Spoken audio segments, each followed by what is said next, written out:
era. Yo, It can what's give you up, lists of names in many different styles. You picking up a passenger today? Sexy. This is my very first passenger of the day. This is actually a ride, though. Agonizing over will now be a lot of fun. It's actually a ride. Well, you know what? You have 10 choices. We're going to New Jersey. And then, alright, a lot of people ask me, yo, Puff, like, do you go out of state? Like, do you travel to different places? Yes, we do. Hey, how you doing? Oh, you got one of the noggins? Oh, absolutely. I've had this for about, this is gonna be my third season. Word? Yeah, absolutely. Oh, so you had one before they was even popular? It was just me and Gilly. That's what's up. This you right here. Oh shit, I didn't even make you a John, let me make it real quick. I mean, I always come a little prepared, so that's always the best way. Come with one already pre-rolled. But it ain't my shit. I'll tell you that right now. How you doing though? Productive, blessed, efficient. I felt it. What you picking up? Huh? What you say you picking up? So I'm picking up 250 CDs or double CDs. How that work? Like CDs, like the ones you used to listen to in the CD player? Yeah. What you doing with them? So there are some people that definitely love the fact of having the physical version of what they actually love. You know, no data tracking, no ads, no subscriptions, none of that shit. You buy it physically, you get the best quality, and you get to listen to it whenever you want, however you want. You know? What them joints going for nowadays? Because I remember like CDs used to cost like $10 back in the day. It depends. It definitely depends. I mean, when it's self-funded by the artist, it could tend to be expensive. Even more so if it's limited, which is exactly what this is. Because they don't make them like that no more. Well, I mean, when it's done by the artist and not by a record label, not by a crowdfunding, like the artist is literally putting their own money behind the project, and that makes it more valuable because you're getting it directly from the source with no middleman. You know, like the record companies and the distribution businesses and all of that. So basically, like they be getting deals and stuff that y'all don't get because y'all buying in bulk. Well, if you buy it in bulk, you get a deal anyway. You are manufacturing your own work. You just are going directly to the consumer, as opposed to through Spotify and other digital streaming platforms. Because if you paying $10 a month for access to the music, what happens if that service get cut off? You no longer have access to that music. Nope. But also, not even that, but copyright issues as well. So the artist plan on selling them. I just seen Cardi B outside on the side of the road. Yep. Selling her vinyls and her CDs. She got the vinyls out there for like $20. Yeah. And then she got the CDs out there for like $9.99. Well, that's the best way. Artists are just figuring out that the old way was the best way, selling physical media, because they're just figuring out that streaming isn't paying anything. I mean, imagine it's like working at McDonald's, right? And you're making minimum wage. However, you gotta cut McDonald's 75% of your check. Because you working on their property, under their logo, dropping their fries, flipping their burgers, dropping their nuggets and making a paycheck. So imagine if you had to cut McDonald's 80% of how much you make. That's what it's like to be a signed artist. So, okay, you work blood, sweat, and tears, you get your 3.5 million streams. How much you get paid? You do 3.5 million? 3.5 million. Probably 300, because don't they pay you like, well, you saying if they get the 80% and you get the 20? Well, without even doing that part yet, before you even cut anybody anything, how much is made total? It used to be, what was it? It was like 3,500 streams equals one buy, like technically like an album sold. So let's say you listen to an entire album, or you get your album heard 3,500 times. That equates to one album sold. Did real? Yes. Look, I've been. So that's why every 100,000 streams is like $100. Not even that, but yeah. It's like you make 1 million streams, you get maybe 35,000. Maybe. Matter of fact, I might be a zero. It might be 3,500. Cause I'm like 35,000 still sound like a lot to me. It might be 3,500. 3,500 sound more like a scam. Yeah. So imagine 35,000, I would have been like, all right. You know what I'm saying? But now, imagine you got an album out, right? And you don't put your blood, sweat, and tears into that album. You get, let's see, 3.5 billion streams. No, let's get a more realistic number. Let's do 13 million. 13 million streams on your album. And that's not a song, but that's an album, right? 13 million. That's equivalent to approximately like 10,000 albums sold. So let's be realistic when it comes to how they track this shit in the music industry. If 90% of the music industry is on streaming sites and they're going for the crumbs, but I come up with my little ass, let's say 10,000 CDs and sell them all. You know what that equates to in streaming wise? Because they could see that on the paperwork. So 10,000 CDs hitting up a Dunkin'? nah. You want to? Some coffee. Oh no, I'm trying to make this U-turn because I don't know why it just redirected me when I can just hop on a Whitman. Yeah, they tend to do that thing where they make you go through a big ass loop. Yeah, that didn't make no sense to me. But no, 10,000 CDs times 3,500. So in all reality, right?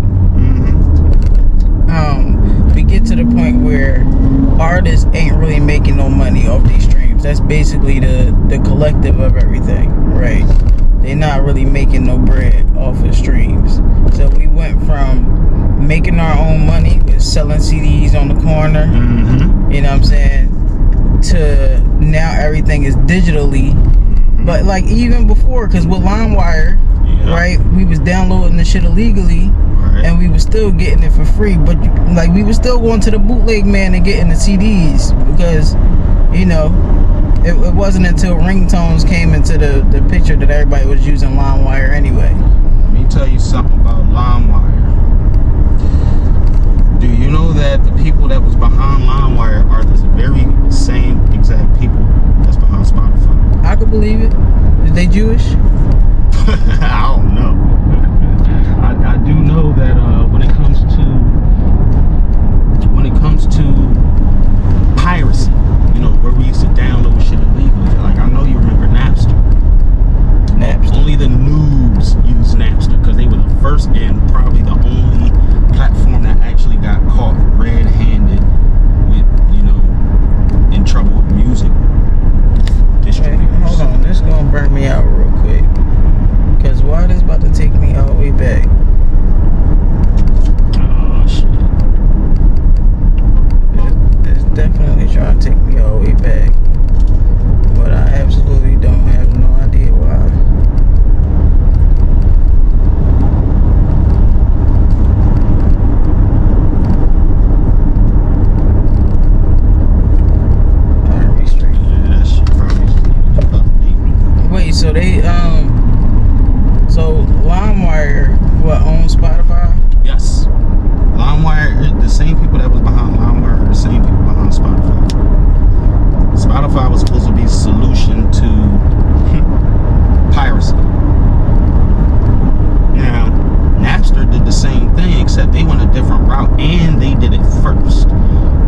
actually happened was during the MySpace days, Napster caught on and was like, well, if we can't sell or give away other people's music, at the very least, what we could do is use our platform as a distribution platform so that independent artists can sell their music.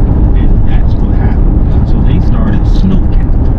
And I made money on Snowcat. And Snowcat was a platform where you can upload your music. You can have like a nice little jukebox. You can embed that shit on MySpace, and people will buy right then and there. I didn't know that. So there were people that were listening to club music coming to my page to hear what I made that was new. So they can snatch that. But essentially, that's called stealing, right? Which part? Down going to MySpace. MySpace is just a platform where the artist index their stuff. If I'm the artist, if it's my music, I'm just using. Oh, so you upload? Yeah. Oh, okay. I upload my music, and in turn, I have like a nice little digital store of my own. So instead of you having to go to iTunes, you So can like just basically go to what we doing now on Instagram, giving people a little snippet and then telling them where they can go to stream it so that they can make money. Except you just actually directly selling it. Whereas though they gotta pay Spotify to get certain streams and they only get paid like 1% off the dollar or some shit like that. Right. So I used to sell my tracks for like $3, $4, $5 a pop on MySpace because whole club songs were hard to find. And when you found the artist that made those club songs, those songs were pretty expensive. So in hindsight, $3, $4 was cheap back then. But yeah, they would be able to buy the song right there off the page. I get paid directly, and they get the download immediately, as opposed to getting some snippet on TikTok or Instagram, and then telling them pre-save and pre-order on Spotify so I could get my crumbs. And then here's the kicker: most people they're just figuring out the pay. It's like you need 300 plays on a song to equate. No, it's like 400 or 500 plays on a song to equate to $1, something like that, right? So when people are like, that's a two-part problem. Number one, if you don't make $1,000 within a year on Spotify, they pocket that. Word? Yeah. So you don't get no rollover or nothing? Nah. Oh no, they cheating. No, they cheating. So how has that? Cause you went through a couple of generations. Yeah. Right, and being a DJ, you went from the vinyls to Seratos. Is it Seratos? Serato. Okay. And then you go digitally. How has technology changed the way you DJ? It gives me more freedom to work music the way that I creatively, whether as a DJ or as a producer or just as a music lover. I'm able to manipulate songs in a way that I wasn't able to. Like, I didn't start off in the vinyl DJ era. I came in right after that. Because that was like the 80s, right? 70s, well, I 70s. mean, it went well into the beginning of the 2000s. Because at some point, the DJs here in Philadelphia used to go straight to Baltimore to get the club songs. Facts. They were only able to get those on vinyl records to play at the clubs and on the radio and at the skate rinks. But when I started making music, I was already burning my own CDs and such. So by the time all of that kind of collided with me making my own covers, me taking the music that I was making and mixing those together, putting them on a CD and then selling them to the neighborhood friends of mine and folk that wanted CDs for their parties and all of that, you know, know, that was pretty easy. That was pretty easy for me. And burning my songs on CDs in their individual forms so that I can use those CDs to DJ, that became like a gift. Like, it was like, oh man, because burning the CD, like, yeah, it was easy, but to some people who didn't know how to do it, it seemed hard. Like, even when it came to putting shit on my iPod, I didn't know how to do that. My friend had to talk me through the whole process, and I think I had to watch him like 4 or 5 times before I even understood what was going on. I mean, to be honest, that's that Apple shit. Because if it was just like one of those Zoom players or like some kind of a device where you could just drag and drop your files, Facts. it'd be way easier. But when it comes to Apple, they like everything to be in-house. Downloaded, yeah. When it comes to Android. So if you got an iPod, you gotta use iTunes to get music and movies on there. Facts. And even that, it's sketchy if you can't even move your own files over there. Because they want you to go to iTunes and buy their files. That's 100%. But they've been very, very successful in that way, though. Like, keeping everything, you know, in-house to the point where you can't access anything without it. Like, even when it comes to apps. Yeah. And I don't know if people realize that Apple also charges you an additional fee. Oh, what the fuck? They charge you an additional fee when you purchasing something through an app, through the Apple Store. Do you realize that? Yeah. Like, they charge like 30% extra. Yeah. Even when you're doing like Instagram ads, or if you go through Canva and you downloading Canva subscription, I think it started off at like $11.99, but if you download it on Apple, they charge you $15.99. Now, if it's with Apple Pay, do they knock off that fee? No, that just solidifies that you're using Apple product. That's crazy. See, that's crazy. You smoke? No, I'll always get the urge to pass. So flex. I don't want to give nobody no reason to say anything to me about what I got going on over here. Hey, I feel that, and I've been following you for a little while. I appreciate it. Congratulations on everything that you've accomplished thus far. Thank you. Because I know it's been, a lot of hardships.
Brown for the first time. Where? Two Hype Brothers and a Dog. I must have been like 6. On what station was this? Oh, I don't remember. I couldn't even tell you. But the joint that be like do do do do do do do do do. Yeah, Doo-Doo Brown. Yeah, Two Hype Brothers and a Dog. That's the name of the group that made that song. But that is a Baltimore club track right there. Baltimore made it? Yes. Frank Ski. DJ Frank Ski. Oh, I did not know that. I did not know that. But they still play this song to this day. Oh yeah, there's a lot of songs they still play to My this grandma day. play a lot of the old tracks from back in the day. I get my old soul from her. Nice. But she, like, every time she have a cookout, that's the song she playing. And she, you know, she gotta throw some Sam Cooke in that joint. Oh, absolutely. Sam and Dave. Yeah. My first cassette tape was James Brown 20 All-Star Greatest Hits. You said James Brown, Yep. $20 star. 20 All-Star Greatest Hits. 20 All-Star. Yep. See, I don't be very familiar with the names. I'm very bad at names. But once I hear the beat, I know the song. Yeah, it was pretty much a Greatest Hits cassette tape. It told me everything I needed to know. And then, of course, I grew up on shit like Alvin and the Chipmunks and California Raisins as well. Both my parents were choir directors and music lovers. They both drank, smoked a little, went to church. Wait, Alvin and the Chipmunks? Yeah. That didn't come out like... That came out in like the 50s, 60s. It did? Yeah. Shit, Looney Tunes You been out schooling since me. the 30s and the 40s. You schooling me. They were, cartoons were originally for adults. So go to the theaters and see them shits. The adults. I didn't know adult that. Jokes in cartoons. So, alright, so that's why SpongeBob is really not a kid's joint. Well, really for when animation later on in like the late 80s, early 90s, when the kids who ain't punks started gravitating toward all of the things like animation, horror movies, all kinds of stuff, and they saw a market open up for us, so they started catering to us. So that's why, you know, you get the Tiny Toon Adventures and the Nickelodeons and the Disneys. I mean, it was like Disney wasn't always for children. The animation wasn't always for kids. They used to do that, make that shit for like trippy adults. People who want to take something, have a good time, go to the movies and trip the fuck out a little bit, see something funny. Never knew that, bro. Yeah. So what was one of the cartoons you was watching as a kid? Oh my God, I know a bunch by heart. I still to this day, I hold on to these things dearly because they make me always remember who I am. Man, I was just talking about a cartoon yesterday when I was explaining what it's like to be me sometimes.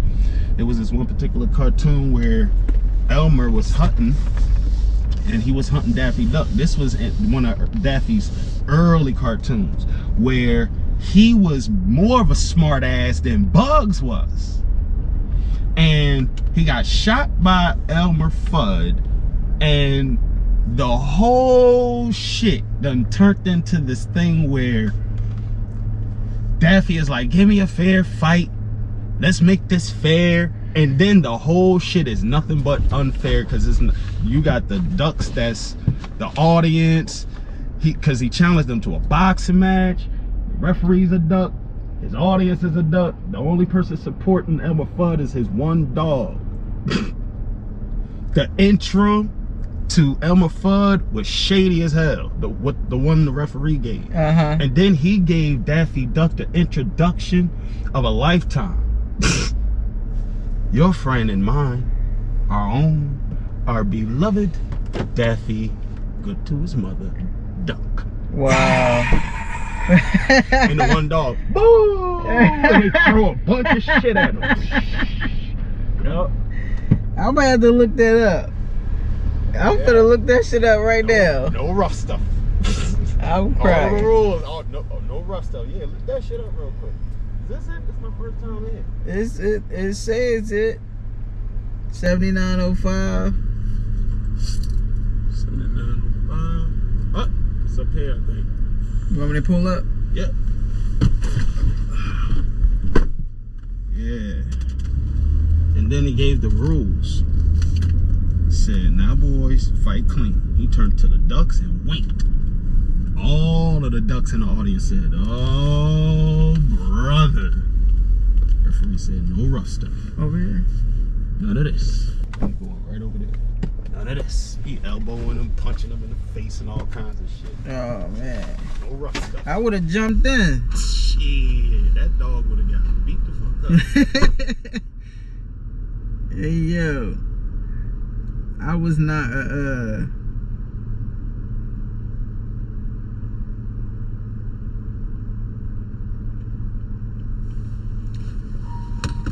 I was never a Looney Tunes fan. And in fact, the only time I watched Looney Tunes, and I watched it one time, was when Jordan made an appearance. And that, y'all know, that was like early 2000s. And I'm just watching that as an adult, and I still wasn't able to get through the whole damn movie. Still wasn't able to get through the whole damn movie. So that's something that I'm gonna have to go back and watch. But I can't believe that cartoons was not made for kids. I can't believe that, but that explains why my stepdad always watched cartoons. He stayed watching Cartoon Network. I wasn't really watching Cartoon Network. I was watching Nickelodeon. Back then, that's when Cat Dog was on.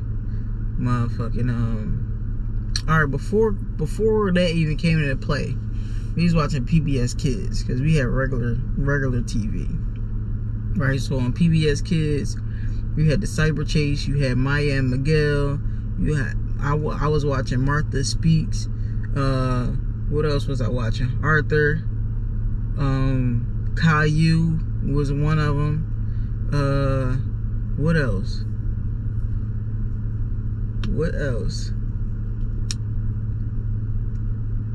Man, y'all tell me what was some of the cartoons that y'all was watching at your age. But when we migrated from regular TV, Dragon Tales was another one. But when we migrated, Rita Rainbow. I didn't really watch Rita Rainbow, I ain't even gonna lie. Between the Lions was also that shit. It was a little boring, but some little clips in that joint was a little fire. Sesame Street was alright too. But yeah, when we migrated from regular TV to cable, and we was watching Nickelodeon channel 32, I'll never forget, because this was Comcast channel 32 on DirecTV. That shit was like 33.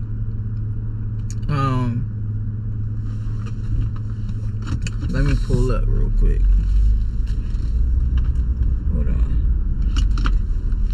But yeah, on there I'm watching Cat Dog. I'm watching I'm about to say Power Rangers, Rocket Power.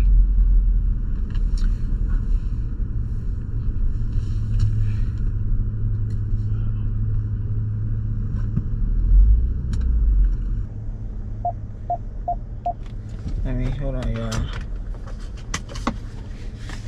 I'll be right back.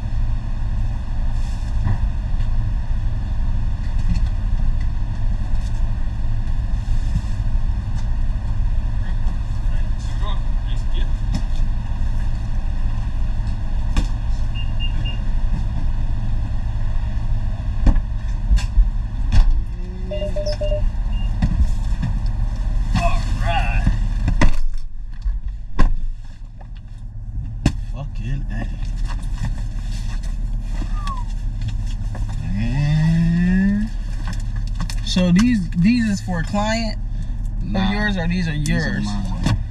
Can we hear it? Oh, I don't even, you know. I mean, I don't even have a CD player. I just peeped that. Huh? I just peeped. I don't have a CD player in this motherfucker. Nah, but the digital version is online. Check that out. Oh. New Jack Philly is crazy. New Jack Philly 2. New Jack Philly. What was the first one? Oh, the first one came out in 2009 when I was signed to Diplo's label, Mad Decent. Dip what? So I used to be signed to Mad Decent after DJing at the skating rink for about 2.5 years. Jam skating rink, because that entire era was my era. I got signed to Diplo's label, Mad Decent, as one of the first artists, and known as his protege. We eventually put out my first CD that was all produced by me, and it was called New Jack Philly. And it had I think the Pinky and the Brain was on that one. I'm not sure. But there was a bunch of dope shit on there, and that was kind of a huge deal at the time. And this is the sequel to that. Originally, I released it digitally during the pandemic. So this is about 2-3 years old.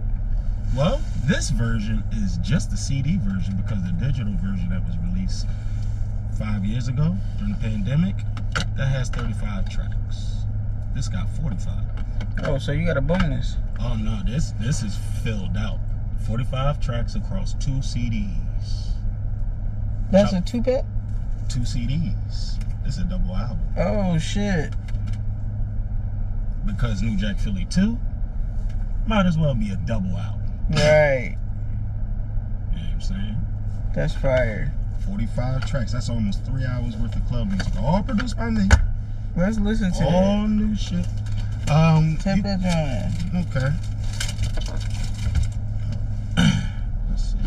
I wonder. I'm trying to make sure I got. So I forgot all about the tools.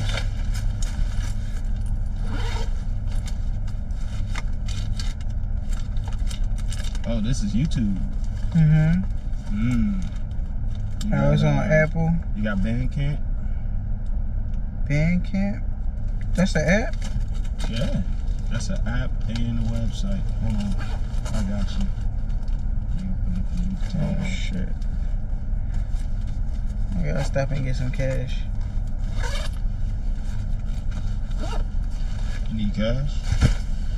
Yeah, for the tool. Or you got cash, I'll cash app it to you. I can definitely cash app it to you. Yeah, how much you need? This is it 4 still over this end? Oh, for toll? Yeah. Oh, I got the toll. Oh, thanks. I'll pay for it. I appreciate it. I appreciate that. Yeah. Let's see. Let's jump into the shit. I'm gonna play Motown Be More Philly. Yeah. Motown Be More Philly. Yeah. This mixed with the Temptations? No. Motown Philly.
feel like that's gonna overshadow original club music? No. Because now everybody got their own little dances that go directly with shake that music. I don't hear too many people actually playing like party, yeah, like the original shit that we used to listen to. Like even when they was mixing the Michael Jackson joint. Like this. But who playing this? Like who you giving this to play? Is they gonna be playing this on the radio? Or are you just giving it to DJs who already in the mix? You giving this to clubs? I got a niche international crowd. Because what happened was, it went from me being just a dude in West Philly selling mixtapes to selling mixtapes and DJing for the kids at the skate rink, because that entire Jams era was out. That was the era I was in at the skate rink. So between the time it was Wild and Rolling Thunder, that Jams era, that's me. And all the mixtapes and songs that came out at the time. After that, I got signed to Man Decent, started traveling around the world, doing my thing. Always coming back home to take care of my family because I'm a caregiver as well. I take care of my mother and my uncle because they were both disabled. At the same time, I pissed off a lot of powerful people. Why? I'm gonna need you to talk a little louder. We gotta hear it. Yeah, we gotta hear this. Okay. At some point along the way, my former mentor, well, let me tell it in the order.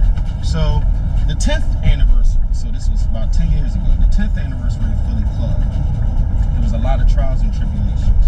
No different than the first year of Philly Club music. But that's another story for another day. Okay. But very long story short, that first year was my senior year of high school, 2004 to 2005. There was a lot of trials and tribulations. Saved my grandfather's life that summer. That fall, my grandmother passed, and I started making music. The next quarter, I got transferred. The quarter after that, my grandfather passed, and for 2 months in the fourth quarter, I was kicked out the house and homeless. You was kicked out? Yeah, and homeless. Why? Because you couldn't. That was my senior year. Because everybody was mourning, everybody was going through it, and I didn't mourn. You didn't know how to grieve. I was just simply being strong for everybody, especially my mother, because I knew she would need me. And all of what I went through, as far as mourning my grandparents, I didn't go through that for another decade after that. But I was pretty much remaining strong for my family and ended up becoming a bit of an emotional punching bag. And I wasn't going to stand for that. So, family was clashing while we were all mourning the death of my grandparents. And that led to me being out the house for 2 months. I still graduated on time. But that was the entire first year of Philly Club music. Technically. Because that entire first year, the only outlet I had while I was going through all of this was making the music. That was it. That was all. And at that point, I learned everything about club music that I needed to learn. Now, fast forward a decade later, I'm coming up on, it's now the 10-year anniversary of Philly Club music. This is 10 years ago. I know there's going to be trials and tribulations. This is the 10-year anniversary. So, I disappear for a second. I go to Australia for the summer. What? Yeah. It was my first time going. Like club music there's people, these kids are chasing accomplishments I did over a decade ago. Like I've done 3 tours in Australia, 2 tours in Japan, countless in Canada, all off of club music. Headliner shows. Being able to actually do shows where the music that I'm playing does take people on a journey. It's not me trying to get the audience to be the show. So you was officially like the hype man, but the music helped you basically get people up out their seats and prepare them for the next act. Well, no. I was the DJ. Man, So what led me to being signed was, you remember the Party Like a Rockstar era? Yeah. The Party Like a Rockstar era in the industry pissed me off because I felt as though they were being trendy with something that I held dear to my heart, right? Mm-hmm. Like, I grew up on all kinds of music, and rock was one of them. And when I hear Party Like a Rockstar, totally do, it just made me itch. And I got annoyed. So what I started doing was I started flipping real rock music into club songs. I remixed Papa Roach Last Resort, and I put that out, and the kids at the skate rink loved that shit. But that sound, me taking rock music and turning it into club music because of that chip on my shoulder that I had, led to me getting signed to Lil Decent. Wow. Because my chip was, let me show y'all what a rock star looks like. I didn't know it would end up being the proof of concept on what a rock star DJ would look like. Because when you put me on stage, no, I don't need a hype man. It's me, the music, and the crowd. Right. And I'm just doing my thing. And it will go from a party to a festival very fast. Because the audience would go from, I'm just letting the music move me, to, wait a minute, what the hell is it that I'm hearing? This is incredible. And where's this coming from? And they're looking at the stage, and they're looking at the DJ, and they're going, look at him go. That's why I would turn from a party to an event where the DJ is the focus. Right. All of a sudden, everybody goes from dancing on their own to looking at the stage and just jumping up and down, moving their fists, asking themselves, is that Pinky and the Brain that I'm hearing? Is that Bill Nye, the science guy that I'm hearing? Because you mixed a whole bunch of shit. Because I done made a bunch of this club remixes, but I didn't just make them for the sake of making them. I made them because I wanted to hear them. I made them because I felt like they should be made. Right. So, back to the 10th anniversary party.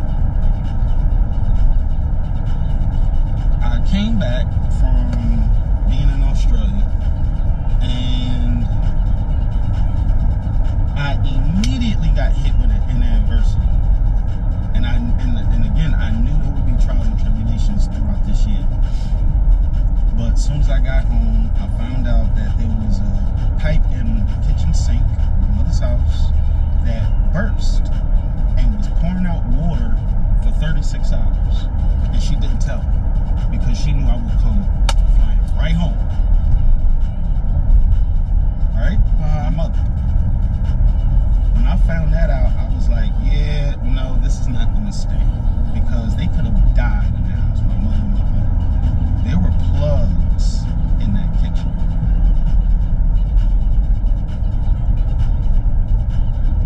But, long story short, I put out a mix.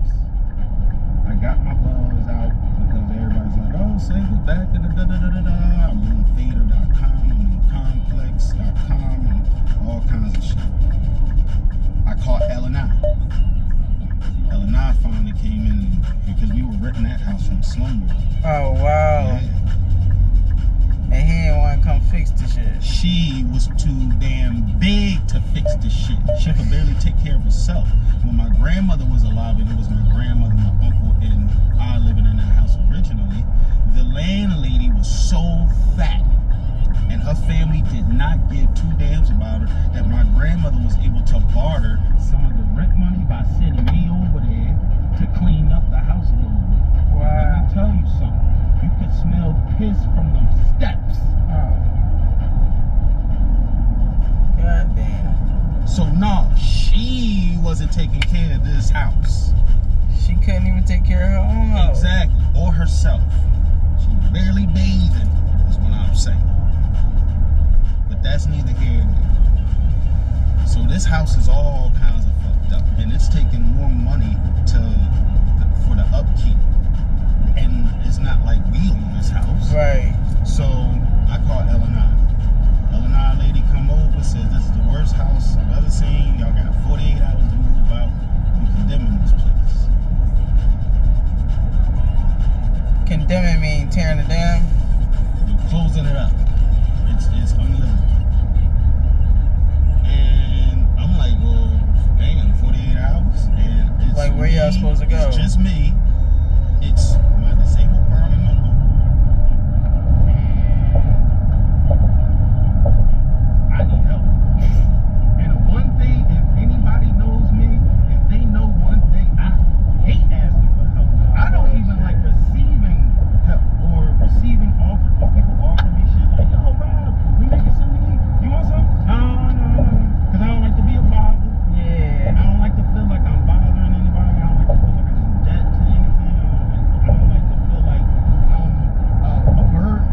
exact words were, if you bums make good music, we might try and help y'all. They ain't a homeless shelter. What? Those were his exact words. If you bums make good music. Good music, we might try and help y'all. We ain't a homeless shelter. 6. You just shrugged, like, look, we'll give you $2.